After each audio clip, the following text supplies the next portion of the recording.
చేసుకుందాం.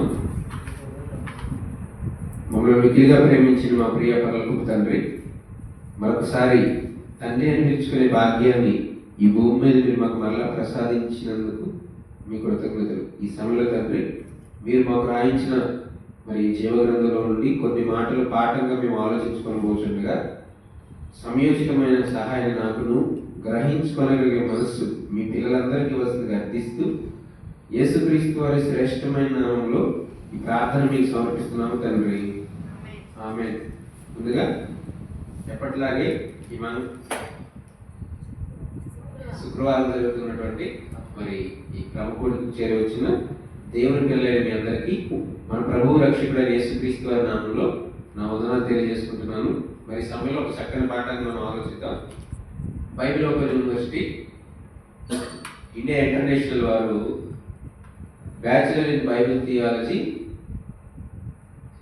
2వ సెమిస్టర్ వారి కోసం ఏర్పాటు చేసిన పాఠంలో ఒక పాఠం దేవుని స్వరూపం. దేవుని స్వరూపం, దేవుని స్వరూపం. రాసుకోగలిగిన వాళ్ళు జాగ్రత్తగా రాసుకోండి.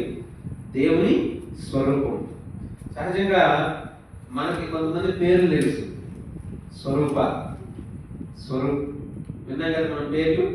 ఇప్పుడు మన పాఠం అవి వాళ్ళు పెట్టుకున్న పేర్లు అయితే ఇందుకీ దేవుని యొక్క స్వరూపం ఏంటి? అవునా? దేవుని యొక్క స్వరూపం, ఆయన రూపం ఏంటి, అసలు ఎలా ఉంటుంది, ఆయన బైబిల్ అసలు ఏం చెప్పిందని మనం బైబిల్లో ఆలోచిద్దాం. అదేంటి బైబిల్ దగ్గరికి మనం వెళ్ళాలా అని అంటే ఖచ్చితంగా వెళ్ళాల్సింది. ఎందుకంటే ఇప్పటికీ చాలా మందికి దేవుని యొక్క స్వరూపం అంటే ఆయన రూపం కానీ ఆయన యొక్క ఆకారం కానీ ఎలా ఉంటుందో తెలియదు. ఆయన ఎలా ఉన్నాడనేది కూడా తెలియకనే ఎలా మార్చేశారు దేవుడిని అంటే ఒక చెట్టులో దేవుడిని చూసేస్తున్నారు. అంటే చెట్టుని కొలుస్తున్నారు,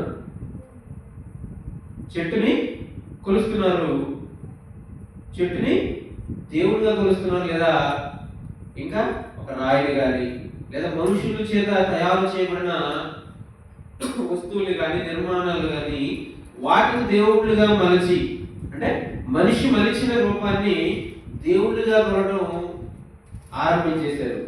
అవునా? అంటే దేవుడు అంటే ఏం అర్థం కాక చేస్తున్న పనులు అవి. ఇంకా మనం బైబిల్లో కూడా చూస్తే ఏథెన్స్ పట్టణంలో ఉన్న వాళ్ళ గురించి కూడా పౌలు గారు ఒక మాట అంటాడు. ఏమని? మీరు తెలియబడని ఒక బలిపీఠాన్ని నేను చూస్తే తెలియబడని దేవుడిని మీరు రాశారు అంటే ఏదో దేవుడు తీసుకోండి ఆప్షన్ అనమాట. ఏదో రండి ఇక మార్పడి తీసుకోండి, ఎవరో ఒకరు ఉంటే రండి అని వాళ్ళ ఆప్షన్. అంటే దేవుణ్ణి నిజంగా చాలా మంది గుర్తించలేకపోయారు. నాకు స్వరూపం ఏంటని, ఆకారం ఏంటని అది తెలియకనే చాలా మంది కూడా క్రైస్తవులు కూడా దేవుడు నాకు కనబడ్డాడు, దేవుడిని నేను చూసి వచ్చాను అని ఇలా మాట్లాడుతుంటారు. ఇప్పుడు ఒక మాట చూద్దాం మనం ఆయన స్వరూపం గురించి. నిజంగా అసలు చూసారో చూడలేదో మనం ముందుకెళ్దాం. 2-3 మాటలు చూసుకొని మనం ముందుకెళ్దాం. చూడండి, యోహాను సువార్త 5వ అధ్యాయం 37వ వచనం. యోహాను సువార్త 5వ అధ్యాయము 37వ వచనం.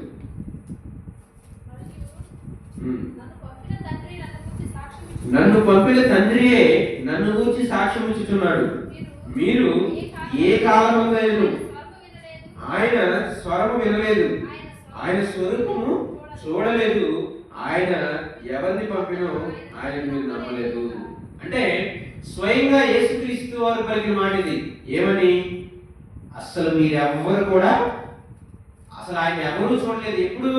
ఇప్పుడేనే కాదు, ఏ కాలంలో కూడా, ఏ కాలం మందైనను మీరు ఆయన స్వరం వినలేదు, ఆయన స్వరూపాన్ని కూడా మీరు చూడలేదు. ఇప్పుడు స్వయంగా యేసుక్రీస్తు వారే అసలు తండ్రి దేవుని స్వరూపాన్ని చూడలేదు అని అంటే మరి ఈ రోజున్న వాళ్ళు దేవుడిని మేము చూసి వచ్చాం అని మాట్లాడుతున్నారంటే ఎంతవరకు అది వాస్తవం ఆలోచించండి ఒకసారి. ఈ మాట చెప్తే నమ్మరు కానీ ఇప్పుడు ఒక మాట చూపిస్తాను, ఖచ్చితంగా ఎవరైనా నోళ్ళు ముయ్యాల్సింది. అది ఏంటని ఆ మాట మనం చూస్తే చూడండి, అపోస్తుల కార్యములు 7వ అధ్యాయము 50వ వచనం. ఎందుకంటే ఈ మాట చూసి ఆయన ఇలా మాట్లాడుతుంటారు. ఇప్పుడు ఈ మాట చూసిన తర్వాత దీన్ని కొంచెం మనం ఆలోచిస్తే ఖచ్చితంగా ఎవరైనా నోరు మూయాల్సిందే. చూడండి, అపోస్తుల కార్యములు 7వ అధ్యాయం 50వ వచనం. అయినను ఆకాశం నా సింహాసనం, భూమి నా పాదపీఠము. మీరు నా కొరకు ఏలాంటి మందిరము కట్టుదురు? నా విశ్రాంతి స్థలమేది? ఇవన్నీ నా హస్తకృత్యములు కావా? ఇక్కడ సొలొమోను గారి ద్వారా దేవుని యొక్క ఆకారం గురించి చెప్పబడిన మాట కదా ఇవి. దేవుడు పలికిన మాటే, కానీ సొలొమోను గారి ద్వారా మనకు తెలియజేయండి. ఇక్కడ ఈ సందర్భంలో స్టెఫెను గారి మాట కదా ఇది. ఇప్పుడు ఆయన మాట దేవుడు ఆయన ద్వారా పలికించిన మాట, దేవుడు మనందరి కోసం రాయించిన మాట. ఇది ఆకాశం నా సింహాసనం అంటే దేవుడి యొక్క సింహాసనం ఏంటి? ఆకాశం. భూమి ఆయన పాదపీఠం, భూమి మీద ఆయన పాదాన్ని పెట్టుకున్నాడు. మరి ఇంకో పాదం తెలియదు, అవునా? ఆకాశం ఆయన సింహాసనం, భూమి ఆయన పాదపీఠం, ఇంకో పాదం ఎక్కడ పెట్టాడు తెలియదు. మరి ఆయన చేతులు, మరి ఆయన తల ఎక్కడ పెట్టాడో తెలియదు మనకి. ఇప్పుడు ఒక్కసారి మనం ఆలోచించి ఇంకో మాట కూడా మనకు తెలుసు కదా. మొదటి రాజుల గ్రంథం 8వ అధ్యాయం 27వ వచనంలో కూడా, మొదటి రాజుల గ్రంథం 8వ అధ్యాయం 27వ వచనంలో కూడా మాట మనకు తెలుసు. సొలొమోను గారు పలికిన మాట ఏమనంటే చూద్దాం. ఆ మాట కూడా చూసుకొని మనం కొంచెం వివరణలోకి వెళ్దాం. మొదటి రాజుల గ్రంథం 8వ అధ్యాయం 27వ వచనం. నిశ్చయముగా దేవుడు ఈ లోకమందు నివాసం చేయడు, ఆకాశ మహాకాశములు సైతము నిన్ను పట్టజాలవు. ఆకాశ మహాకాశములు సైతము నిన్ను పట్టజాలవు. ఈ మాట ఇప్పుడు ఈ రెండు మాటలు బట్టి దేవుని యొక్క సింహాసనం ఆకాశం, ఆయన పాదపీఠం భూమి అయితే అసలు గట్టిగా మాట్లాడుకుంటే అసలు ఆయనట ఆకాశ మహాకాశాలు సైతం కూడా ఆయన పట్టబడ్డ. ఇప్పుడు చెప్పాలి, ఎవరైనా దేవుణ్ణి నేను చూశాననేవాడు, మరి ఆకాశం మహాకాశాలు ఎక్కడున్నాయి? దేవుణ్ణి నేను చూశానంటే అసలు అవి పట్టవు, ఆయన్ని అవి పట్టవు. దేవుణ్ణి నేను చూశానన్న వాళ్ళు దానికన్నా ఇంకేదో వేరే నిర్మాణం గురించి చెప్పాలి మనకి, అంతే కదా. ఇంకా విషయం ఏంటంటే మన కన్ను ఉంది కదా, కన్ను మనం ఎంత కోణంతో మనం చూడగలంటే 135 డిగ్రీల కోణంతో చూడగలం. మనం చదువుకునే పిల్లలు తెలుసు, వాళ్ళు అమ్మ పిఎస్లో వస్తుంది, మీకు ఫిజిక్స్లో వస్తుంది. 135 డిగ్రీల కోణం. ఇట్లా కళ్ళు అటు ఇటు మనం తిరిగి చూసి ఎంత మనం చూడగలిగేది ఏంటంటే 135 డిగ్రీల కోణంతో మాత్రమే మనం చూడగలం. మొత్తం 360 డిగ్రీలు అయితే తెలుసు కదా మీకు, డీ కోణం ఉంటుంది. ఇప్పుడు రౌండ్ ఉంది అనుకోండి, గడియారం అయినా ఒక గాజు అయినా ఎంత అంటే ఆ కోణం ఎంత అంటారు దాన్ని? 360 డిగ్రీలు అంటారు దాన్ని. ఆ 360 డిగ్రీల్లో మనం చూడగలిగే మన చూపు కంటి పరిమితి ఏంటంటే 135 డిగ్రీల కోణంతో మాత్రమే చూడగలం మనం, అవునా? ఇప్పుడు మన దేవుడు మన కంటికి పరిమితి పెట్టాడు 135 డిగ్రీల కోణంతో చూస్తే అసలు గట్టిగా మనం ఈ భూమినే చూడగలం. భూమి అంతా చూసామా? అసలు మనం ఎక్కడ ఉన్నాం అనుకోండి, మన ఇల్లు కనపడతాయా? కనపడవు. అక్కడికి వెళ్తేనే దాన్ని చూడగలం, అవునా?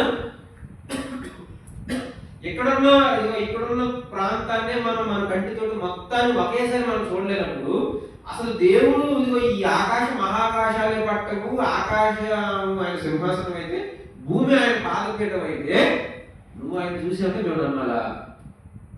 ఆలోచించాలి ఒకసారి. అసలు ఆయన అసలు ఈ లోకమందు నివాసం చేయడు అంటే ఆయన ఆకారం ఆకాశ మహాకాశాలే పట్టమైతే నువ్వు ఆయన చూసినావంటే మేము ఎలా నమ్మాలి? నీ కంటికి ఒక పరిమితి ఉంది, నువ్వే చెప్పావు అది, అవునా?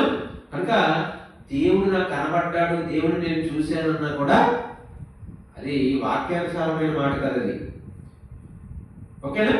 మరి ఇంతకు అసలు ఆయన స్వరూపం ఏంటి అని ఒకసారి బైబిల్లోకి వెళ్ళి మనం చూద్దాం. మీరు తెలిసిందే అని అనుకోవచ్చు కానీ కొంచెం ముందుకు వెళ్దాం. ఆదికాండం ఏంటైనా ఆయన యొక్క స్వరూపం ఏంటని మనం చూస్తే ఆదికాండం 1వ అధ్యాయం 26, 27 వచనాలు. ఆదికాండం 1వ అధ్యాయము 26, 27 వచనాలు. దేవుడు మన స్వరూపమందు మన పోలిక చొప్పున నరులను చేయుము, వారు సముద్రపు చేపలను, ఆకాశ పక్షులను, పశువులను, సమస్త భూమిని, భూమి మీద ప్రాకు ప్రతి జంతువును ఏలుదురుగా నీవు పలికిను. దేవుడు తన స్వరూపమందు నరుని సృజించెను, దేవుని స్వరూపమందు వారిని సృజించెను. స్త్రీని గాను పురుషుని గాను వారిని సృజించెను. ఇక్కడ మనం కాసేపు ఆగుదాం. ఏంటంటే దేవుడు ఎవరితోనో మాట్లాడాడు అక్కడ, అవునా? దేవుడు నా పోలిక చొప్పున నా స్వరూపమందు నరులను చేద్దామని అనలేదు అక్కడ. అలా అనుకోలేదు ఆయన. ఏమని అన్నాడు అక్కడ? ఏమని పలికాడు దేవుడు? మన పోలిక చొప్పున మన స్వరూపమందు నరులను చేద్దాం. అంటే నరులకు కాకుండా తండ్రి అయిన దేవుని యొక్క స్వరూపం ఎవరికో ఉంది, అవునా? వాళ్ళు ఎవరనేది మీకు ఇంకా వేరే పాటలు ఉంది కనుక నేను డైరెక్ట్ చెప్పేస్తున్నాను. ఎవరు వాళ్ళు? మన, అక్కడ మన అంటే ఎవరు? యేసుక్రీస్తు వారు, పరిశుద్ధాత్మ దేవుడు, మనకు తెలిసింది, అవునా? ఇప్పుడు తండ్రి అయిన దేవుడు యేసుక్రీస్తు వారితో పరిశుద్ధాత్మ దేవుడితో ఒక మాట అన్నాడు. ఏంటంటే మన పోలిక, మన స్వరూపం అన్నాడు. అంటే తండ్రి అయిన దేవుని యొక్క స్వరూపం, తండ్రి అయిన దేవుని యొక్క పోలిక యేసుక్రీస్తు వారికి ఉంది మొదట, తర్వాత పరిశుద్ధాత్మ దేవుడికి ఉంది. అంటే వీళ్ళ ముగ్గురిది ఒకే స్వరూపం, ఒకే పోలిక, అంతే కదా ఆ మాట ప్రకారం. అంటే తండ్రి అయిన దేవుడికి ఎంత స్వరూపం ఉందో, ఎంత ఆకారంతో తండ్రి అయిన దేవుడు ఉన్నాడో,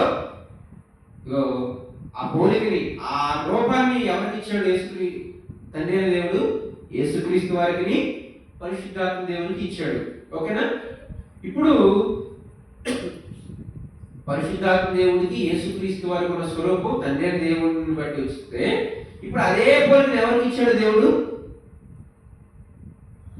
ఎవరికి ఇవ్వాలని అనుకున్నాడు అక్కడ? నరులకి. నరులంటే ఎవరు? మనమే కదా. అంటే మన అందరి పోలిక, మన అందరి స్వరూపం ఎవరిది?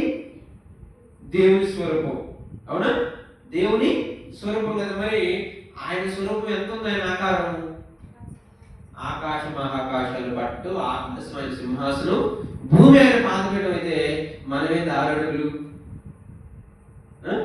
2 అడుగులు, పుట్టినప్పుడు అయితే గట్టిగా 1 అడుగు 2 అడుగులు ఉంటారు, అంతేనా? అడుగున్నారంట, అవునా? పుట్టినప్పుడు అడుగున్నారా, తర్వాత పెరిగి పెరిగి ఒక 2 అడుగులు, 4, 5, 6, 7 ఇట్లా ఉంటున్నాం. ఇదేంటి మరి? దేవుడు ఏమంటారు? దేవుని మాట కదా ఇది. మన పోలిక, మన స్వరూపం మందు నరులను చేద్దాం చేశానన్నాడు కదా. మరి మనం చూస్తే ఆయన ఆకారం గురించి చూస్తేనేమో ఆకాశ మహాకాశంలో సైతం ఆయన పట్టజాలం ఉంటే, మరి ఆయన ఏమో భూమిని పాదపీఠం చేస్తున్నాడు. మన పాదం ఎంత? 9 అడుగులు 9 ఇంచులు ఉంటుంది మన, అంతేనా? 9 ఇంచులో 10 ఇంచులో, లేదా చిన్నపిల్లలైతే ఇంకా ఇంకొక సైజు. మరి మన సైజు ఎంత? కానీ దేవుని సైజు ఏమో భూమి ఒక పాదమేది. అదేంటి మరి? ఆయన పోలిక మనకి సరిపోతున్నట్లేదే. అంటే ఏంటి ఇక్కడ అంటే, ఈ దేహం కాదు మన ఆయన పోలిక. అంటే ఆ స్వరూపం గురించి మాట్లాడడం గట్టిగా. ఈ దేహాన్ని చూస్తే మనకు అర్థం కాదు ఆయన స్వరూపం, ఆయన పోలిక.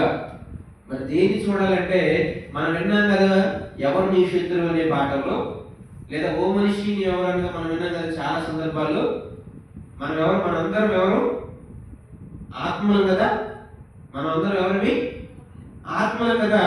మరి ఆ ఆత్మ మనకు తెలుసు కదా. ఇక్కడ ఆదికాండం 2వ అధ్యాయం 7వ వచనంలో మాట కూడా మనకు తెలుసు కదా. ఆదికాండం 2వ అధ్యాయము 7వ వచనంలో ఏముంది మాట? దేవుడైన యెహోవా నేల వంటి నుండి నరుని నిర్మించి వారి నాసికారంధ్రములలో జీవవాయువును వదగా నరుని జీవాత్మ. అంటే తండ్రి అయిన దేవుడు తన ఆత్మని మనందరికి కూడా పంచాడు. ఆ ఒకరి ద్వారా భూమి మీద ఉన్న సమస్త జనాంగాన్ని సృష్టించాడు. మనకు తెలిసిందంటే మన పోలిక, మన స్వరూపం అనగా ఇక్కడ ఏం తీసుకోవాలి? మనం ఏం తీసుకోవాలి? ఇక్కడ ఆయనలో ఉన్న ఆత్మను మనం తీసుకోవాలి. మరి ఇక్కడ ఇంకొక మనకు రావాల్సిన ప్రశ్న ఏంటంటే, మరి ఆత్మను మనం తీసుకుంటాం బాగుంది, మరి ఆత్మ కూడా మనకి ఇక్కడ ఏమి కనిపించట్లేదు, కాసేపు పక్కన పెట్టేస్తే, మరి అది కూడా ఈ దేహంలో ఎంత చిన్నగా ఉంది ఏంటి? మరి ఎంత చిన్నగా మనం చూడలేదు, చాలా చిన్నది అనేది మనకు తెలుసు. మరి ఆయన ఏమో అంత ఆకారం కదా, ఆయన స్వరూపం అంత ఉంది కదా, మరి మనమేమో మరి ఈ దేహాలకు చిన్నగా ఉన్నామే అని అంటే, ఇక్కడ ఆయన స్వరూపం, ఆయన ఆకారం అంటే మనకి మనం ఎలా అర్థం చేసుకోవాలి అంటే, ఎందుకు మరి ఎంత చిన్నగా ఉందనంటే దానికి కూడా బైబిల్లో మనం చూద్దాం. అవునా? ఏంటి ఆయన పోలిక, ఆయన స్వరూపం మనం చూస్తే, అపోస్తలుడైన పౌలు గారు కొరింథీయులకు రాసిన మొదటి పత్రిక 15వ అధ్యాయము 36వ వచనం. అపోస్తలుడైన పౌలు గారు కొరింథీయులకు రాసిన మొదటి పత్రిక 15వ అధ్యాయము 36వ వచనం. ఓ అవివేకి, నీవు విత్తునది చచ్చితేనే గాని బ్రతికింపబడదు కదా. చాలు. ఏమని పౌలు గారు కొరింథీ పట్టణంలో ఉన్న వాళ్ళకి రాశాడు అని అంటే, ఓ అవివేకి, ఓ అవివేకి, వివేకం లేని వాడా, విను ఈ మాట. ఏంటంటే, నీవు విత్తునది చచ్చితేనే గాని బ్రతికింపబడదు కదా. నీ విత్తునది చచ్చితేనే కానీ బ్రతికింపబడదు కదా అంటే, దానికి ఆత్మకి ఏంటయ్యా ఆ పోలికేంటి, దాని అర్థం ఏంటంటే, మనం ఆ విత్తనాన్ని విత్తనంగా చూస్తే మనకు అర్థం కాదు.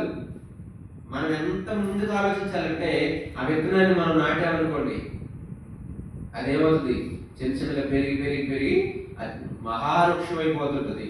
ఆ మహావృక్షమైన విత్తనం బాగా మళ్ళీ ఫలాలు ఇస్తుందిగా, వాటిలో నుంచి విత్తనాలు వస్తాయిగా. ఆ విత్తనాన్ని మరలా నాటితే చెప్పలేము ఎంత బ్రతుకుందో ఆ విత్తనానికి అది. అవునా? అంటే ఆ విత్తనంలోనే ఎన్నో మహావృక్షాలు దాగున్నాయి.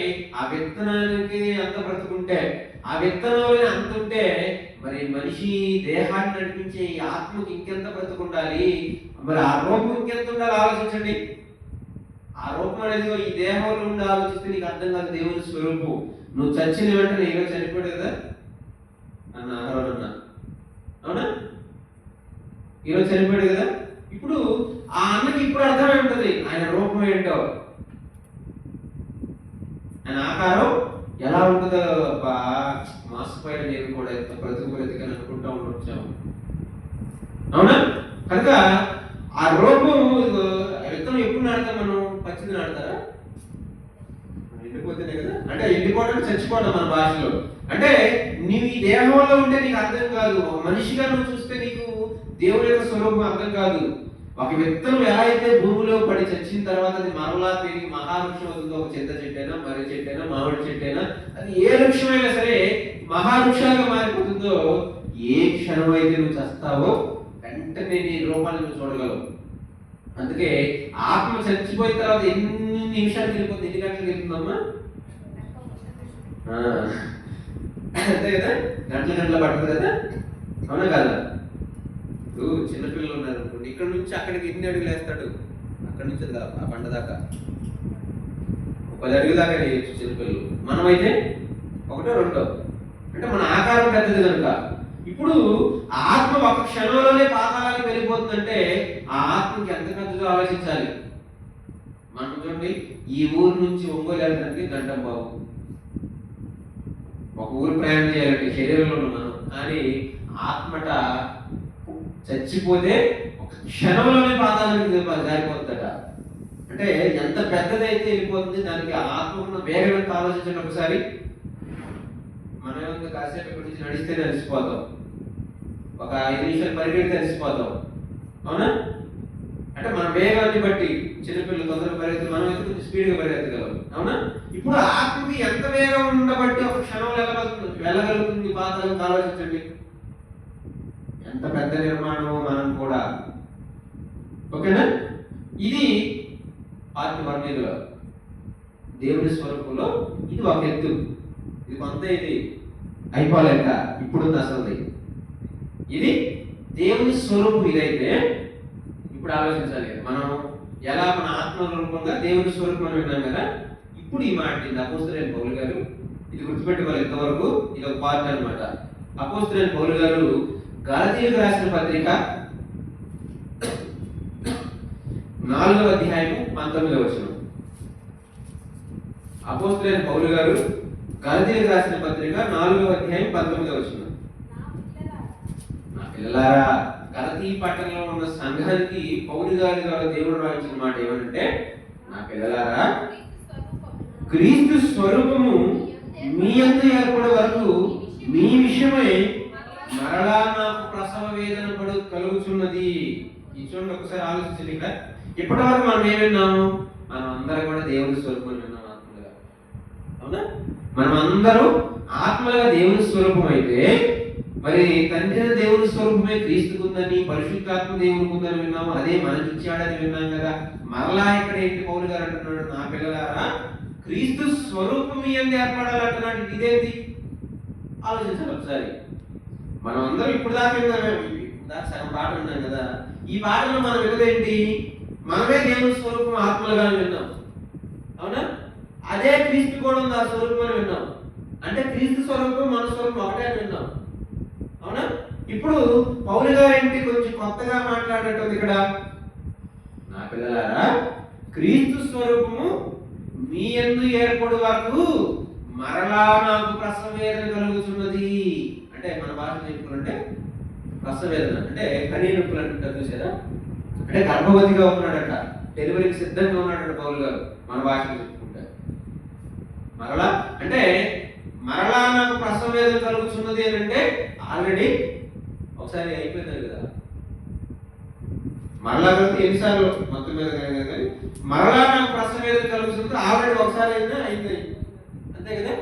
ఇప్పుడు ఏమంటున్నాడు అసలు, ఎందుకు అంటున్నాడు ఆ మాట అంటే పై వచ్చిన అక్కడే, నేను మీ వద్ద ఉన్నప్పుడు మాత్రమే కాక ఎల్లప్పుడూ మంచి విషయంలో ఆసక్తిగా ఉండడం యుక్తమే. నా పిల్లలారా క్రీస్తు స్వరూపం మీ యందు ఏర్పడదు. అంటే ఆయన వాళ్ళ దగ్గర లేడు కదా, లేడు కాబట్టి దూరంగా ఉన్నాడు కదా. ఒక లెటర్ రాశాడు, అందులో చెప్తూ ఇదిగో క్రీస్తు స్వరూపం మీ యందు ఏర్పడే వరకు మీ విషయమై మరలా నాకు ప్రసవేదన కలుగుతున్నది. మిమ్మల్ని కూర్చి ఎటు తోచుకున్నా, నాకు అసలు ఏం చేయాలో తోచుకున్నాను నేను. నాకు అసలు ఏం అర్థం కావట్లేదు ఏం చేయాలా అని. ఎందుకని అసలు ఎలా ఉందంటే నాకు ఇప్పుడు నా పరిస్థితి ఏంటి ఇప్పుడు అంటే ఆ మాట రాసే సమయానికి పౌలు గారి పరిస్థితి ఏంటంటే, నేను ఇప్పుడే మీ వద్దకు వచ్చి మరి ఒక విధంగా మీతో మాట్లాడాలనుకుంటున్నాను. మరి ఒక విధంగా మీతో నేను మాట్లాడాలనుకుంటున్నాను. ఎందుకంటే ఇదిగో క్రీస్తు స్వరూపం మీ యందు రావాలి, ఎంత ఏర్పడాలి. ఏంటి అసలు ఇక్కడ క్రీస్తు స్వరూపం ఏంటి? ఇంతవరకు మనం విన్న పాట, ఆ పాట అందుకే అది పాటలు ఉన్నాను మనకు అర్థం కావడం కోసం అది సగం అనుకుంటే, ఇప్పుడు ఇదేంటి అంటే చూద్దాం మనం బైబిల్లో. ఓకేనా? ఇది అసలు ఈ క్రీస్తు స్వరూపం ఏంటి అని మనం చూస్తే కొంచెం వెనక్కి వెళ్ళి ఆలోచిద్దాం. కీర్తన గ్రంథం 18వ అధ్యాయం 30వ వచనం. కీర్తన గ్రంథము 18వ అధ్యాయం 30వ వచనం. కీర్తనల గ్రంథము 18వ అధ్యాయం 30వ వచనం. దేవుడు యథార్థవంతుడు. దేవుడు ఎవరు? దేవుడు యథార్థవంతుడు. ఆత్మగా ఉన్న ఆయన యథార్థవంతుడు. ఓకేనా? ఇప్పుడు యథార్థవంతుడు అంటే మరో మాట, యథార్థవంతుడు అంటే ఇంకా మంచోడు, ఇంకా అంతే. ఓకేనా? యెహెజ్కేలు గ్రంథం 28వ అధ్యాయం 15వ వచనం. యెహెజ్కేలు గ్రంథం 28వ అధ్యాయం 28వ అధ్యాయం 15వ వచనం. చూడండి, యథార్థతకి అర్థం ఏంటంటే మనం చాలా సందర్భాలు వింటాం కదా, యోబు గారు యథార్థవంతుడు, న్యాయవంతుడు, దేవునితో భయభక్తులు కలిగి చెడుతనాన్ని విసర్జించిన వాడు ఉన్నాం కదా. యథార్థవంతుడు అంటే అర్థం ఏంటంటే నీవు నియమింపబడిన దినం మొదలుకొని పాపము నీ యందు కనబడే వరకు ప్రవర్తన విషయంలో నీవు యథార్థవంతుడిగా ఉంటివి. అంటే పాపం మనలో కనబడినంత వరకు మనం ఎవరు? యథార్థవంతులు. అవునా? అంటే పాపం కనబడితే అంటే పాపం చేస్తే మనలో యథార్థత లేదని. అంటే యథార్థతకి అర్థం ఏంటంటే పాపం లేకపోవటం. అవునా? దేవుడు ఎవరు? యథార్థవంతుడు. అంటే దేవుడు ఎవరు? పాపం లేనివాడు. ఆయన ఎవరు? పరిశుద్ధుడు. ఆయన పవిత్రుడు, నిర్దోషి, నిష్కలంకుడు. అవునా? అంటే దేవుడు యథార్థవంతుడు. దేవుడిలో ఏం లేదు? పాపం లేదు. దేవుడిలో ఏముంది? పాపం ఉందా? దేవుడిలో యథార్థత ఉంది. దేవుడు యథార్థవంతుడు అంటే దేవుడిలో పాపం లేదు. ఓకేనా? ఇప్పుడు ప్రసంగి 7వ అధ్యాయము, ప్రసంగి గ్రంథం 7వ అధ్యాయం 29. ఇప్పుడు రండి, ప్రసంగి గ్రంథం 7వ అధ్యాయం 29వ వచనం. మనం చాలా సందర్భాలు విన్నాం ఈ మాట. ప్రసంగి గ్రంథం 7వ అధ్యాయం 29వ వచనం. ప్రసంగి గ్రంథం 7వ అధ్యాయం 29వ వచనం. ఇది ఒకటి మాత్రం నేను కనుగొంటిని, ఏమనగా దేవుడు నరులను యథార్థవంతులుగా పుట్టించాడట. చాలాసార్లు విన్నాం మనం. ఎందుకు పుట్టించాడు? దేవుడు నరులను యథార్థవంతులుగా ఎందుకు పుట్టించాడంటే ఆయన ఎవరు? ఆయన యథార్థవంతుడు కనుక నా పిల్లలను కూడా యథార్థవంతులుగా పుట్టించుకోవాలి నేను, ఆయన ఆలోచన. అవునా? దేవుడు నరులను ఎలా పుట్టించాడు? యథార్థవంతులుగా పుట్టించాడు. ఎందుకంటే ఆయన ఎవరు? యథార్థవంతుడు. ఆయన ఏం లేదు, పాపం లేదంటే నా పిల్లలు కూడా పాపం లేకుండా పుట్టించాలి ఆయన ఆలోచన. మనమేమంటాం? దేవుడు నన్ను పాపిగా పుట్టించి నన్ను నరకానికి పోతుంది మన మాటలు, అవునా? కానీ ఆయన ఏమని రాయించాడు దేవుడు బైబిల్లో చక్కగా? దేవుడు నరులను యథార్థవంతులుగా పుట్టించాడు. యథార్థవంతులు అంటే అర్థం ఏంటి? ఏ పాపం లేని వాళ్ళు, పరిశుద్ధులు, నిర్దోషులు, నిష్కలంకులు. అవునా? అంటే మన అందరినీ కూడా దేవుడు పాపం లేకుండా పుట్టించాడు. మనం ఏం చేసామంట? చదవండి అక్కడ. కానీ వారంటే ఎవరు? నరులుగా మనమే వివిధ తంత్రములు కల్పించుకొని ఉన్నారు. మనమే వివిధమైన తంత్రాలు కల్పించుకున్నాం. దేవుడు మన అందరినీ బ్రహ్మాండంగా పుట్టించాడు, పాపం లేకుండా పుట్టించాడు. గట్టిగా చెప్పాలంటే ఆయనలో ఏ లక్షణాలు ఉన్నాయో ఆ లక్షణాలతో మనం పుట్టించుకున్నాడు. అవునా? అదే కదా ఇప్పుడు దేవుడు యథార్థవంతుడు. ఆయన యథార్థవంతుడు కనుక ఆయనలానే మనల్ని పుట్టించుకున్నాడు. అంటే ఆయనలో ఉన్న గుణగానాలన్నింటినీ కూడా మనలో ఉంచే పుట్టించాడు. మనమే ఆయన బాధను అర్థం చేసుకోక మనం అందరం పాపం చేసేసాం. అంటే మనం అందరం కూడా మన యథార్థతని మనం కోల్పోయాం. మన యథార్థతని మనం కోల్పోయంటే మనం పాపం చేసేసాం అందరం. ఏ భేదము లేదు, అందరూ పాపం చేసి దేవుడు అనుగ్రహించి మనం పొందలేకపోతున్నారు. ఏదైనా నరుల హృదయాలోచన వారి బాల్యం నుండే చెడ్డదని విన్నాం కదా. అంటే మనం పుట్టినప్పుడు అందరూ మంచి వాళ్ళమే, కానీ పెరిగే కొద్ది చిన్నగా ఈ లోపల పాపాన్ని చూసి దొంగగా, నరహంతకులుగా, వ్యభిచారులుగా, ఇలా రకరకాల పాపాలు, నేరాలు, ఘోరాలు చేసే వ్యక్తులుగా మనం అందరం మారిపోయాం పిల్లగా. అందుకని ఒకప్పుడు బిల్లాడెన్ అయినా, సద్దాం హుస్సేన్ అయినా, ఇంకా మహా నేరగాళ్ళైనా సరే, ఎంత పెద్ద పాప అయినా సరే, ఎంత ఘోర పాప అయినా సరే, పుట్టినప్పుడు అందరూ పరిశుద్ధులే. దేవుడు అందరిని యథార్థవంతులుగానే పుట్టించాడు. మనమే మన పెంపకాల లోపం చేసి, మనమే సరిగ్గా పెరగక, మన పెంపకాల లోపం చేసి, మనమే పాపం చేసేసి, మన పిల్లలు కూడా పాపులుగా మార్చి, మనలో ఉన్న దేవుడు మనకి ఇచ్చిన యథార్థత కాపాడుకోలేక, నిలబెట్టుకోలేక, మన యథార్థతను మనం పోగొట్టుకొని అందరం పాపం చేసేసి అందరం దేవుడికి దూరం అయ్యాం. అర్థమవుతుందా? అందరం దేవుడికి దూరం అయ్యాం. కాబట్టి అందుకే దేవుడు రాయించాడు బైబిల్ ఒక మాట, మనకు తెలిసిన మాటే. ఏమని దేవుడు ఆలోచించాడంటే, ఏమని దేవుడు అనుకున్నాడంటే, ప్రసంగి గ్రంథం ఇక్కడే 12వ అధ్యాయం 2వ వచనం. ప్రసంగి గ్రంథం 12వ అధ్యాయం 2వ వచనం.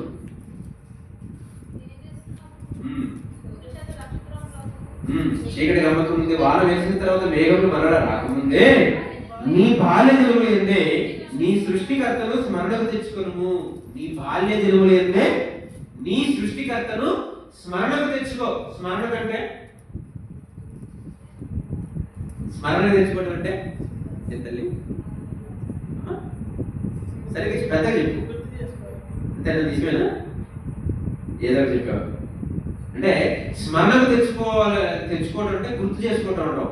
అప్పుడప్పుడు ఎప్పుడు ఈ మాట మనం కలుగుతామంటే,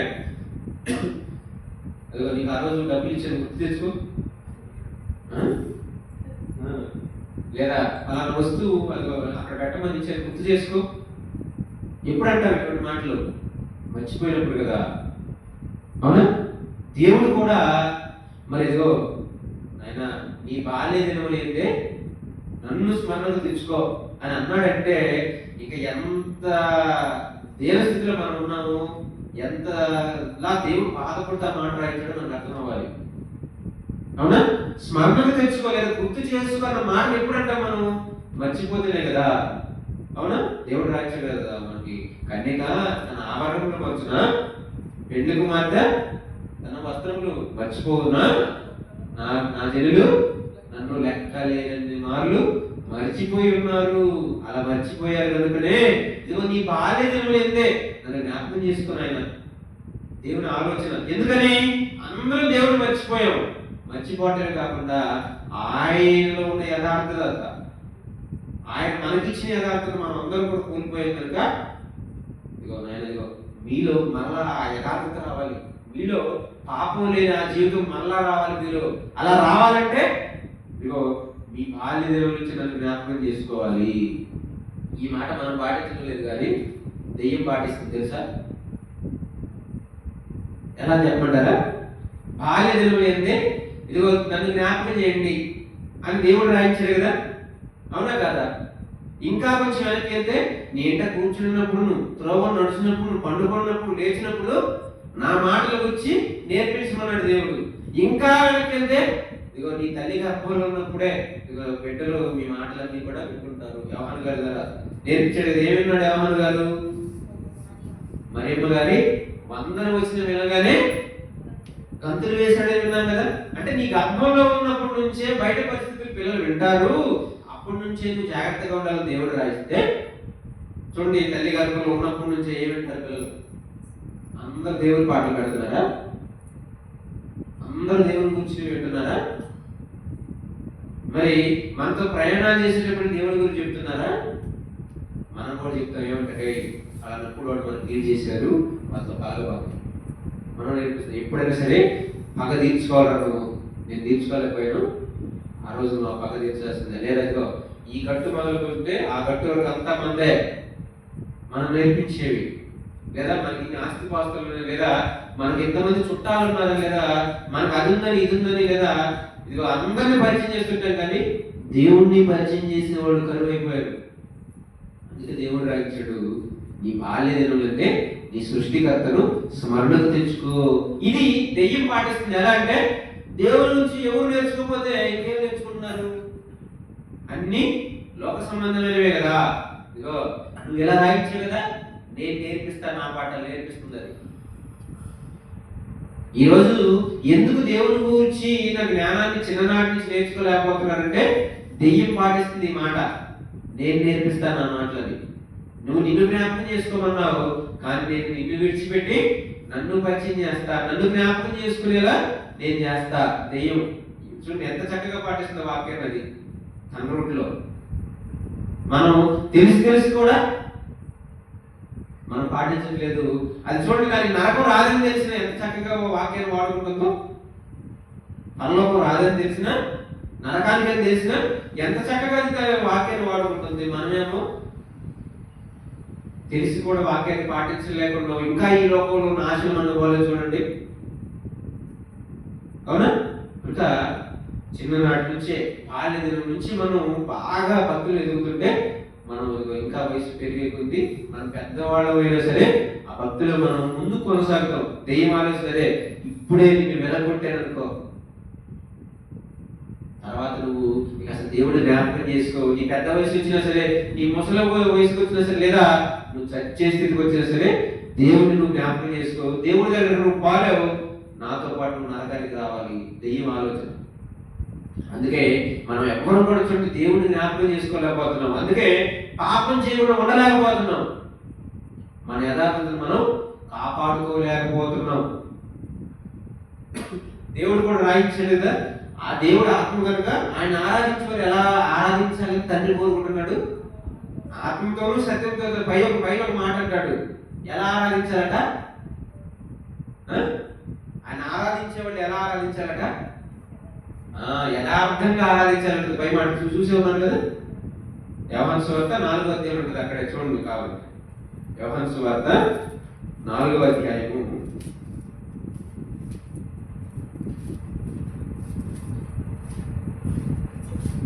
23వ వచనం. యోహాను సువార్త 4వ అధ్యాయం 23వ వచనం. అయితే యథార్థంగా ఆరాధించేవారు ఆత్మతోనూ సత్యంతోనూ తండ్రిని ఆరాధించు కాలం వచ్చుచున్నది, అది ఇప్పుడును వచ్చేది. తన్ను ఆరాధించేవారు అట్టి వారే కావాలని తండ్రి కోరుచున్నాడు.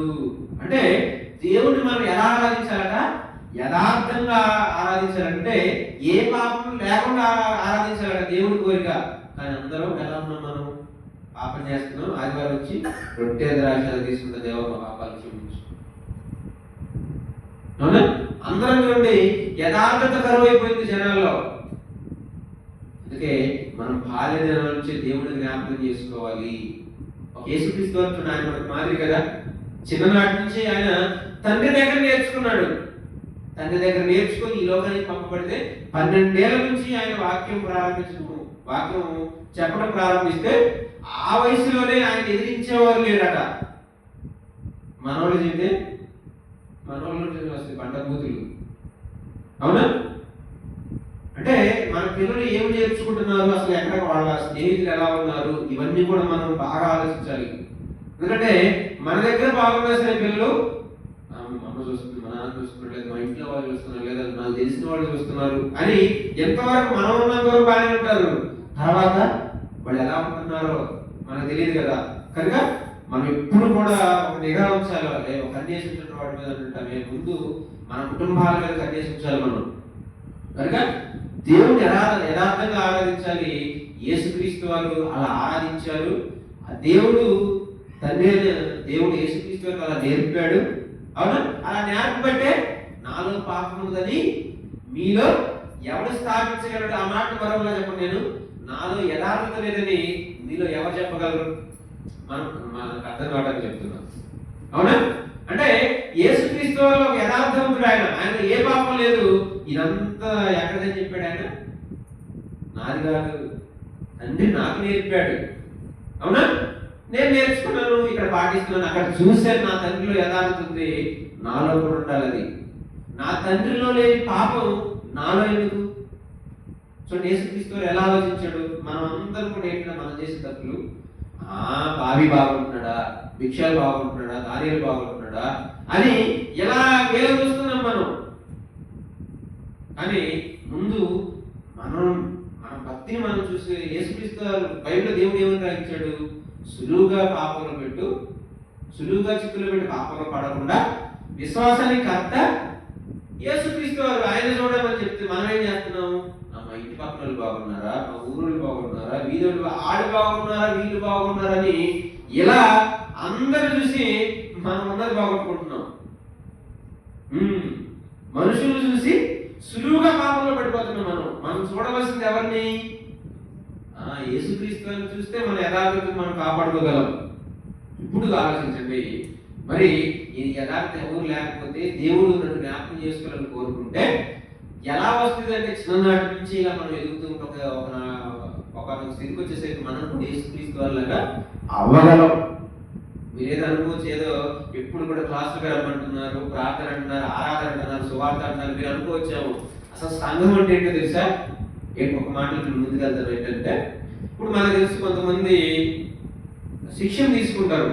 ఒక మిషన్ ట్రైనింగ్ అనో, లేదా డాక్టర్ ట్రైనింగ్ అనో, నర్సు ట్రైనింగ్ అనో, కొంతమంది కొన్ని పనుల గురించి ట్రైనింగ్ ఇస్తుంటారు. మనం కూడా చేస్తుంటాం. కొంతమంది వెళ్ళుంటారు. అవునా? లోన్లు ఇస్తున్నారు, ట్రైనింగ్ ఉంటాయి కదా. ఇప్పుడు అలా చాలా ఉద్యోగాల గురించి కూడా పోలీస్ ట్రైనింగ్ ఇస్తారు వాళ్ళు కూడా. అవునా? దాదాపు ప్రతిదానికి ట్రైనింగ్ ఉంది కదా. సంఘం అంటే ఏంటో తెలుసా? నువ్వు క్రీస్తులా మారడానికి ఇది ఒక ట్రైనింగ్ సెంటర్. ఇది సంఘం అంటే ఆషామాషి కాదు. నేను పాట పాడాను కదా, లేదా నేను వాక్యం చెప్పాను కదా, లేదా వాక్యం నేర్చుకున్నాను కదా, ప్రార్థన చేశాను కదా, లేదా పరిచయం చేస్తున్నానంటే సరిపోదు. మనం ఈ సంఘంలో మనం చేయాల్సింది ఏంటంటే ఇది ఒక ట్రైనింగ్ సెంటర్. ఇది సంఘం అంటే ఆ ట్రైనింగ్ సెంటర్ లో వాళ్ళు ఏం నేర్పిస్తారు? ఒక పని విషయం గురించి ఎలా కొట్టాలి అవన్నీ నేర్పిస్తారు. ఒక పోలీస్ ట్రైనింగ్ ఉంటుంది, పోలీస్ ఎలా రక్షించుకోవాలి, జనాలు ఎలా కాపాడాలి, ఇది అక్కడ నేర్పిస్తారు. సంఘంలో ఎలా క్రీస్తులా మారాలి, ఇది ట్రైనింగ్ సెంటర్. ఇది సంఘం అంటే. అందుకే పౌలు గారు అన్నాడు ఏమని? పిల్లలారా, క్రీస్తు స్వరూపము మీ యందు ఏర్పడే వరకు నాకు మరలా ప్రసవేదన కలుగుతుంది. అంటే దాని అర్థం ఏంటో తెలుసా? క్రీస్తులో ఉన్న గుణగణాలన్నీ కూడా, క్రీస్తులో ఉన్న లక్షణాలన్నీ కూడా మీలో రావాలి. అసలు మిమ్మల్ని చూస్తే క్రీస్తులా ఉన్నారని చెప్పాలి. ఇది ఇక్కడ క్రీస్తు స్వరూపం అంటే దేవుని స్వరూపం. అది కొంచెం తేడా అర్థమవుతుంది కదా. క్రీస్తు స్వరూపం మీ యందు ఏర్పడవాలంటే నిన్ను చూస్తే క్రీస్తులా ఉండాలి, నన్ను చూస్తే క్రీస్తులా ఉండాలి, ఎవరిని చూసినా క్రీస్తు అయిపోవాలన్నమాట. ఇది సంఘం అంటే ఏంటిది? Training centre. దేనికి ట్రైనింగ్ సెంటర్ ఇది? క్రీస్తులా తయారవడానికి దినదినం. అర్థమవుతుందా? అందుకే ఏమన్నాడు అక్కడ పౌలు గారు? క్రీస్తు స్వరూపం. అందుకే మనందరూ తెలుసు కదా, ఏంటి పేతురు గారు రాసిన పత్రికలో కూడా, మీరు ఆ చీకటిలో నుండి ఆశ్చర్యకరమైన తన వెలుగులోనికి పిలిచిన వారి గుణాతిశయాన్ని మీరు ప్రచురణ చేయాలి. ఎందుకంటే ఆయన గుణాలు, సుగుణాలు అయ్యి కేవలం ఆయనలోనే కాదు, సుగుణాల సంపన్న పాడపాఠం కాదు, ఆ గుణాలు మనలో కూడా ఉండాలి. ఆయన సుగుణాలనే సంపద ఉంది. మరి మనలో ఏది ఆ సంపద? సుగుణాల సంపన్నుడ, స్తుతి గానాలకు వారసుడట. ఆయన పాట పెట్టారు. అది వాక్యానుసారం ఉందో లేదా తర్వాత చూద్దాం. ఆయన ఒక సంపద ఉంది కదా, మంచి గుణాలని. అదేది? ఆ సంపద ఏది మనలో? అవునా? కనుక త్వరగా రెండు మాటలు చూపు ముగిస్తాను చూడండి. అపోస్తలుడైన పౌలు గారు కొలస్సీలకు రాసిన పత్రిక 1వ అధ్యాయం 28 వచనం చూడండి. అపోస్తలుడైన పౌలు గారు కొలస్సీలకు రాసిన పత్రిక 1వ అధ్యాయం 28 వచనం.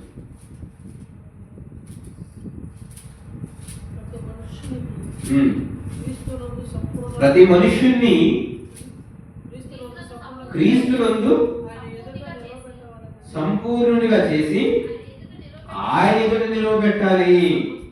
ప్రతి మనుష్యుణ్ణి క్రీస్తునందు సంపూర్ణునిగా చేసి ఆయన ఎదుట నిలవబెట్టవాలని సమస్త విధమైన జ్ఞానంతో మేము ప్రతి మనుషునికి బుద్ధి చెప్పుచు, ప్రతి మనుషునికి బోధించుచు ఆయనను ప్రకటించుచున్నాము. అందు నిమిత్తము నాలో బలంగా కార్యసిద్ధి కలుగజేయు ఆయన క్రియాశక్తిని బట్టి నేను ప్రయాసపడుతున్నాను. ఎందుకంటే ప్రతి మనుషుడు కూడా క్రీస్తునందు సంపూర్ణులు అవ్వాలట. మరి మనం అరకొర ఉన్నామా? సంపూర్ణంగా ఉన్నామా? ముప్పావు ఉన్నామా? పావున్నా? అరవన్నా? అసలు ఉన్నామా? క్రీస్తునందు సంపూర్ణత విషయంలో క్రీస్తు పరిపూర్ణుడు. మధ్య స్వాతంలో ఉంటది కదా, ఏమని? మీ పరలోక తండ్రి పరిపూర్ణుడు కనుక మీరు పరిపూర్ణులుగా ఉండి. మరి ఆ క్రీస్తుని మనం ధరించుకున్నామని చెప్పుకుంటున్నామే. మరి మనలో ఇది క్రీస్తు యొక్క స్వరూపం, ఇది క్రీస్తు యొక్క లక్షణాలు ఏమి మనలో? అందుకే ప్రతి మనుషుడు కూడా క్రీస్తునందు సంపూర్ణులు అవ్వాలి. ఇక్కడే 2వ అధ్యాయము 9వ వచనం. 2వ అధ్యాయం 9వ వచనం. ఏలైనగా దేవత్వం యొక్క సర్వ పరిపూర్ణత క్రీస్తునందు శరీరముగా నివసించున్నది. దేవుల్లో ఉన్న తత్వం అంతా, దేవుల్లో ఉన్న లక్షణాలన్నీ కూడా క్రీస్తులో ఉన్నాయట. మరి మనలో అందుకే యేసుక్రీస్తు అన్నాడు కదా, ఫిలిప్పు గారు అడిగితే, తండ్రిని కనపరచమని ఎలా అడుగుతున్నావు? నేను మీ మధ్య ఉన్నప్పుడు మీరు గుర్తించలేదా? నన్ను చూసిన వాడు తండ్రిని చూశాడంటే నా క్యారెక్టర్ ఏంటో అదే తండ్రి క్యారెక్టర్, నా లక్షణాలు ఏంటో, నా స్వభావం ఏంటో, నా స్వరూపం ఏంటో అదే తండ్రి స్వరూపం. మరి మనం చెప్పగలుగుతున్నామంటారా? ఆలోచించండి ఒకసారి. ఇంకో మాట కూడా ఎఫెసీయులకు రాసిన పత్రిక, ఈ మాటలు మనకు అవసరం మేరకు చూపిస్తున్నాను, జాగ్రత్తగా ఉండండి. అపోస్తలుడైన పౌలు గారు ఎఫెసీయులకు రాసిన పత్రిక 4వ అధ్యాయము 11వ వచనం. అపోస్తలుడైన పౌలు గారు ఎఫెసీయులకు రాసిన పత్రిక 4వ అధ్యాయం 11వ వచనం. మనం అందరము విశ్వాస విషయంలోనూ దేవుని కుమారుని గురించిన జ్ఞాన విషయంలోనూ ఏకత్వం పొంది, ఫస్ట్ మనం అందరం ఏకత్వానికి రావాలి. ఏంటంటే విశ్వాస విషయంలోనూ విశ్వాస విషయంలో ఒకటి ఉండాలి. దేవుని కుమారుని గురించిన జ్ఞాన విషయంలో కూడా ఫస్ట్ అందరికి ఏకత్వం ఉండాలి. అందరికి ఏకత్వం ఉండాలి. ఆ తర్వాత ఏమవ్వాలంటే సంపూర్ణ పురుషులకు అగు వరకు, అనగా మనం ఏమవ్వాలంటే సంపూర్ణ పురుషులు అవ్వాలి. మనం అన్నాం కదా, ఒక పరిపూర్ణ పురుషుడిగా నువ్వు సెమినార్లో అంజలక్క నన్ను అన్నారు తేడాని, ఒక సంపూర్ణ పురుషుడిగా లేదా ఒక పరిపూర్ణ స్త్రీగా నువ్వు ఇంకెంత రోషంగా బ్రతకాలని విన్నామే. ఇప్పుడు క్రీస్తుని బట్టి సంపూర్ణ పురుషులుగా మనం అందరం ఉండగలుగుతున్నామా? ఇంకా అసంపూర్ణంగానే ఉన్నామా? ఆలోచించాలి. నెలవంపులాగా ఉన్నామేమన్నా? నెలవంపు చూడటానికి బాగుంటుందిలే, మనం అలా ఉన్నాం అనుకోండి పరలోకి వెళ్ళలేము మనం. అందుకే ఏమంటాడు ఇక్కడ, సంపూర్ణ పురుషులు అంటే నిన్ను చూస్తే అనుకోండి, నువ్వు నేను ఒకేలా ఉంటాడు, ఒకే పోలిక మీదండి. అది కొంతమంది చూడగానే వీళ్ళందరూ కుటుంబం అనుకుంటా గుర్తుపడతాం మనం. అలాగే నిన్ను చూస్తే క్రీస్తులా బ్రతుకుతున్నట్టుందే, బైబిల్లో నేను విన్నాను, క్రీస్తులో ఉన్నట్టున్నావు, నువ్వు క్రీస్తులో ప్రవర్తిస్తున్నట్టున్నావే అని నిన్ను నన్ను గురించి అందరూ చెప్పేటట్లుగా మనం బ్రతికుండాలి. అదే ఇక్కడ చెప్తూ క్రీస్తులకు కలిగిన సంపూర్ణతకు సమానమైన సంపూర్ణత. క్రీస్తుకి ఏ విధమైన సంపూర్ణత ఉందో మనలో కూడా ఆ సంపూర్ణత రావాలట. అది ఎక్కడి నుంచి వస్తుంది? క్రీస్తుకి తండ్రి దేవుడి నుంచి. అంటే మనం క్రీస్తు సంపూర్ణత సంపాదించుకుంటే మనం కూడా దేవుని స్వరూపంగా మార్చబడతాం. అర్థమవుతుందా? అందుకంటే కదా క్రీస్తు యేసును కలిగిన ఈ మనస్సు మీరు కూడా ధరించుకోండి. ఆయన పరలోకం ముందు దేవుని కుమారుడిగా ఉండి ఆయనతో సమానంగా ఉండి కూడా విడిచిపెట్టకూడని భాగ్యం అని అనుకున్నాడే అన్నాడు కదా. ఆ మనసు మనలో కూడా రావాలి. అది పరిపూర్ణత మనం దినదనం ఎదగటం అంటే. ఇంకో మాట చూడండి, చివరిగా అపోస్తలుడైన పౌలు గారు కొరింథీయులకు రాసిన 2వ పత్రిక 11వ అధ్యాయము మొదటి 3 వచనాలు. అపోస్తలుడైన పౌలు గారు చివరి మాట, కొరింథీయులకు రాసిన 2వ పత్రిక 11వ అధ్యాయం మొదటి 3 వచనాలు. కొంచెం అవివేకముగా నేను మాట్లాడను. కొంచెం నా మాట్లాడడం కొంచెం అవివేకం ఉంటే నన్ను సహించండి. నేను కొంచెం అవివేకంగా మాట్లాడను సరే, మీరు సహింపవాలని కోరుచున్నాను. నన్ను గురించి మీరు అసలు ఎలాగైనా సహించండి అంటారు. నన్ను అప్పుడు మనం ఒకసారి నా మాట ప్లీజ్ ప్లీజ్ బ్రతులాడుతుంది చూసారా? అలా ఇదిగో నేను కొంచెం నా మాటలు కొంచెం అవివేకంగా ఉన్నా నన్ను ఇది సహించండి ఈసారికి. అసలు నన్ను గురించి మీరు అసలు ఏ విధంగా ఎలా అయినా మీరు నన్ను సహించండి. ఎందుకు సహించాలంటే దేవాసక్తితో మీ ఎడల ఆసక్తి కలిగి ఉన్నాను. నేను దేవాసక్తితో మీ ఎడల ఆసక్తి కలిగి ఉన్నాను. ఎందుకంటే పవిత్రురాలైన కన్యకలుగా ఒక్కడే పురుషుడికి అనగా క్రీస్తుకు సమర్పింపవలదని మిమ్మల్ని ప్రదానం చేసింది కానీ సర్పము తన కుయుక్తి చేత ఆహ్వానం మోసపరిచినట్లు. మనం అనుకుంటాం ఈ రోజుల్లో ఏదో స్త్రీ పురుషులు మోసపరిచారు, మోసపోయామని మనం అనుకుంటుంటాం. అసలు దేవుని గురించి మనం బ్రతకపోవటమే, దేవుని యొక్క మాట మనం వినకపోవటమే, దేవుని యొక్క మాట మనం పాటించకపోవటమే మోసపోవటం, ఇంకేదో కాదు. అదే ఇక్కడ చెప్పాడు, సర్పము తన కుయుక్తి చేత ఆహ్వానం మోసపుచ్చినట్లు మీ మనసులను చెరపబడి క్రీస్తు యేడల సరళత నుండి పవిత్రత నుండి ఎట్లయినా తొలగిపోనేమో అని భయపడుచున్నాను. ఏ విధంగా అయినా సరే మిమ్మల్ని ఏదో పవిత్రురాలైన కన్యగా నేను క్రీస్తుకు సమర్పించాలని నేను కోరుకున్నాను, కానీ ఏదో తేడా జరిగేటట్లుగా ఉంది ఇక్కడ. కనుక జాగ్రత్తగా ఉండండి. అందుకే నన్ను సహించండి, ఎందుకంటే నేను మిమ్మల్ని పవిత్రురాలైన కన్యకగా నేను చేయాలని కోరుకుంటున్నాను.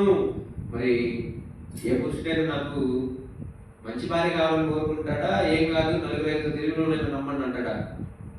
అర్థం కావడానికి చెప్తున్నా, తప్పుగా అనుకోకుండా. బాగా మంచి భార్య కావాలని కోరుకుంటాడు కదా. అలాగే నేను పవిత్రురాలైన కన్యకగా మిమ్మల్ని క్రీస్తుకు సమర్పించాలని కోరుకుంటున్నాను. ఇదేదో తేడా జరిగేటట్లుగా ఉంది. ఎందుకంటే సర్పము అవ్వను ఆ రోజు మోసపుచ్చింది. మనకు తెలుసు. ఇదిగో మీరు కూడా మీ మనసులో చేపబడేటట్లుగా మీరు ప్రవర్తిస్తేటట్లుగా ఉన్నారు కనుక జాగ్రత్తగా ఉండండి. ఎందుకంటే క్రీస్తులో సరళత, క్రీస్తులో పవిత్రత ఉంది. అది తండ్రి దేవుడి నుంచి వచ్చింది. అది ఆ రూపం, ఆ పవిత్రత అనేది, ఆ స్వరూపం అనేది మీలో లేకుండా పోతుందేమో అని నేను భయపడుచున్నాను.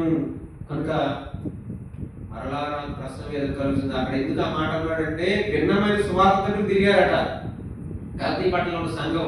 ఇది వీళ్ళు కూడా ఎక్కడ దూరం అయిపోతారేమోనని ఆ రోజు అమం మోసపోయింది, మీరు కూడా మోసపడతారేమో జాగ్రత్త అని చెప్తున్నాడు పౌలు గారు. ఇప్పుడు ఆలోచించండి, దేవుని స్వరూపం ఏంటంటే ఒకటి ఆత్మగా మన స్వరూపం అయితే, నెక్స్ట్ ఇంకోటి ఏంటి, ఆయనలో ఉన్న గుణగణాలన్నీ కూడా మనలో రావాలి. అది దేవుడు కోరుకుంటున్నాడు. ఆయనలో యథార్థత ఉంది, అందుకే మనల్ని యథార్థవంతులుగా పుట్టించాడు. యథార్థత అంటే ఏంటి? పాపం లేకపోవటం. అలా పాపం లేకుండా మనం బ్రతకాలని మనకు జన్మ ఇవ్వకుండా దేవుడు కోరుకుంటే, జన్మించిన వెంటనే మనం పెరిగి పెద్దోళ్ళు అయ్యి మనం చిన్ననాటి నుంచే పాపాలు చేసేస్తుంటే దేవుడు మనం చూసి తట్టుకోలేక ఆయన నన్ను జ్ఞాపకం చేసుకోండి, నా గురించి నేర్పండి, నా గురించి చెప్పండి అని దేవుడు రాయించిన మాటలు. కనుక మనం మరణించే నాటికి మనం ఎలా మారిపోవాలి? క్రీస్తులు అయిపోవాలి. మనం ఆ క్రీస్తులో ఉన్న సర్వ పరిపూర్ణత మనం కూడా నేర్చుకోవాలి, మనం కూడా అలవాటు చేసుకోవాలి, అది మనలో రావాలి. అలా రాకపోతే ఖచ్చితంగా అది పరలోకం. దేవుని స్వరూపంలోకి మనం మార్చబడాలి. క్రీస్తు యొక్క స్వరూపంలోకి మనం మార్చబడితేనే దేవుని స్వరూపం అవుతాం. అన్నాడు కదా, నా ఎదుట ఎవరున్నారు అనుకుంటున్నాడు దేవుడు? పరిశుద్ధులు, నిర్దోషులు. అదేంటది? దైవత్వం, క్రీస్తులో ఉన్న పరిపూర్ణత. అది మనలో రాకపోతే ఖచ్చితంగా పరలోకం. కనుక మనం అందరం కూడా దేవుని స్వరూపాన్ని పొందుకొని పరలోకం వెళ్ళాలని కోరుకుంటూ నా మాటలు ముగిస్తున్నాను. వాళ్ళు మూసుకుంటే ప్రార్థన చేసుకున్నాను. మమ్మల్ని మిగిలిగా ప్రేమించిన మా ప్రియ పరలోకపు తండ్రి, ఇంతవరకు తండ్రి చక్కని పాఠాన్ని మేమందరం కూడా కలిసి పరిశీలించుకోవడానికి మీరు ఇచ్చిన విలువైన సమయాన్ని బట్టి మీకు కృతజ్ఞతలు తండ్రి. ఎట్టి పరిస్థితుల్లో కూడా మేము ఎవరు మీకు దూరం కాకుండా తండ్రి క్రీస్తులో ఉన్న స్వరూపాన్ని మేము వాక్యం ద్వారా చూసి తండ్రి ఆ స్వరూపాన్ని మేము కూడా ధరించుకోవడానికి, ఆయనలో ఉన్న గుణగాలన్నీ కూడా మేము కూడా అలవర్చుకోవడానికి, మరి సంపూర్ణ పురుషులు అవడానికి, సాగిపోవడానికి సహాయాన్ని అనుగ్రహించండి. ఈ పరిస్థితుల్లో మేము ఎవరు మీకు దూరం కావడానికి సహాయాన్ని అనుగ్రహించండి. ముఖ్యంగా తండ్రి ఇంత వాక్యాన్ని మేము నేర్చుకోవడానికి కారణమైన ప్రతి ఒక్కరిని జ్ఞాపకం చేసుకోండి. మీరు మా అందరిని కూడా ప్రేమించి మా అందరికి అనుగ్రహించిన మరి మాకు మీరు ఇచ్చిన సేవకులను బట్టి కూడా మీరు కృతజ్ఞతలు. వారి ప్రయాణాల్లో, వారి ఆరోగ్య విషయాల్లో, వారి పోషణ విషయాల్లో కూడా మీరే తోడుపడి సహాయాన్ని అనుగ్రహించండి.